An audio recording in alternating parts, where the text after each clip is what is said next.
achievement na yon. Why? To all the people of Cebu is being born with change. Why? Because it is depend upon the person now who lives in the capital. Alit-alit, nakakulong ako ito! Sino may kasalanan? Kasalanan nyo! Tingnan natin si Chef Francis Marcos. Putang ina!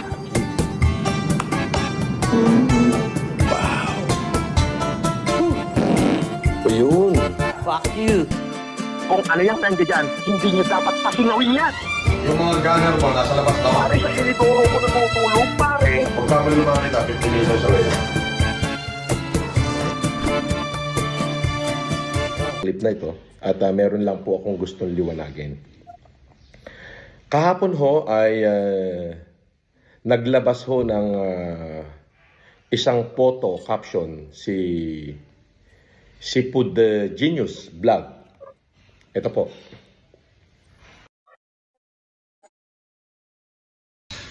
At kung makikita nyo dyan sa litrato, meron hong dalawang tao na nag-abot sa akin ng pera, yung isa, tapos yung security naman nasa likod. Aha. Bibigay ko sa inyo yung story niyan. Kung makikita nyo, itong isang kamay, yan ho ay si Casper. Eto yan. Casper, liga dito. Ayan. Okay, boss. Ayan. Siya ho, kamay niya ho yung nag-abot ng sukli sa akin. Actually, ano ho yun eh. Hindi yung sukli kasi 5,000 yung binigay ko sa'yo, pero hindi mo nabayaran yung pinababayaran ko, isinuli mo sa akin yun. Opo. Yung Malupit talaga. tigli 500. So, syempre, naka-live po ako. May nakatayong security sa gilid. Nakita sa live na inabutan niya ako ng pera. Ay idinawit na ho yung security na tumanggap daw sa akin ng pera. Ay liliwanagin ko ho, walang katotohanan po yan. At kung makikita nyo naman, talagang galing dito yung pera. Ngayon, kung sa sinasabi itong mga grupo ni Food Genius, na sila'y matitino, bakit kailangan nilang manira ng ibang tao? Unang-una po nilang sinisira ay yung mga maliliit na naghahanap buhay katulad ng Grab driver, Lalamove driver, Moveit driver. Magbubuking ho sila ng kung ano-ano, magbubuking ho sila ng kung ano-ano at ipapadeliver sa akin. Wala naman ho ko at di ako tumatanggap ng delivery. Di po ba? So, wala kayong awa sa mga taong maliliit. Sa tingin nyo ba ako yung piniperwisyo nyo? Hindi. Ang piniperwisyo nyo yung mga maliliit na naghahanap buhay. Kasi sa tingin nyo, hindi kayo mahuhuli. Yun ang sa tingin nyo. And then maghintayan tayo. Ngayon, kaya ako ginawa itong video na to, simple lang ang nais ko iparating. Ako po ay tahimik. At umiwas ako sa mga ganyang issue. Kaya ako ay lumipat ng subdivision. Una, natapos ko yung kontrata ko. Pangalawa, ay gusto kong umiwas dyan sa mga issue na yan. Gusto kong manahimik. Akalain nyo po ay talagang inadya ng ating dakilang Panginoon Diyos na ako ay malapit sa aking basher para siya'y tuluyan ng mahuli. Yun ho ang totoo nun. At kahapon ho, galing po ako sa opisina ng aking mga abogado. At kompleto na ho lahat ng aming ebidensya, pati yung kanilang group chat na nag-leak. At from there ho, mga ilang araw mula ngayon, ay makakatanggap na ho sila ng kanilang mga sumpuena. Apo. At yun na yun. At yun lang. At ang magandang umaga at syempre, shout out ko na lang kayo muna. At pero yun nga, siguro po na talagang iniadya na ako'y malapit para at least mahuli sila. Ayan ho ang mga tao na walang puso.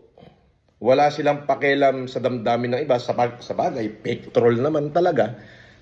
Fake account naman talaga. Kaya ang lalakas ng loob. Kasi sa tingin nila, hindi sila mahuhuli.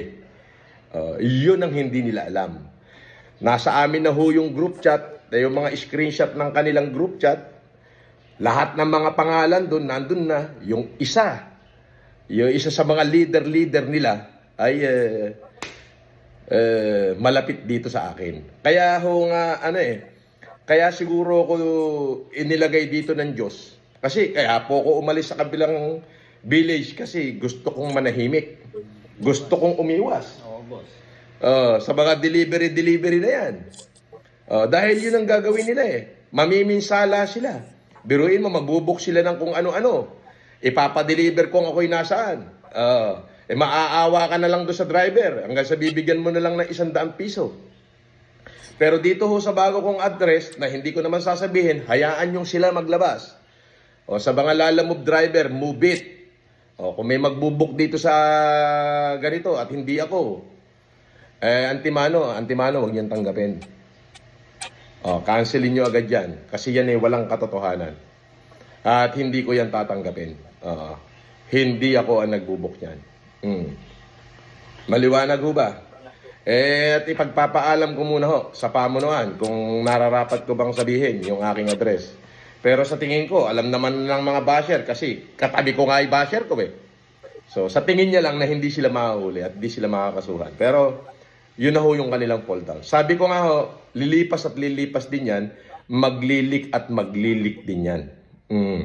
Kahit ano hong pagtatago nila sa mga fake account, lalabas at lalabas din ho ang katotohanan na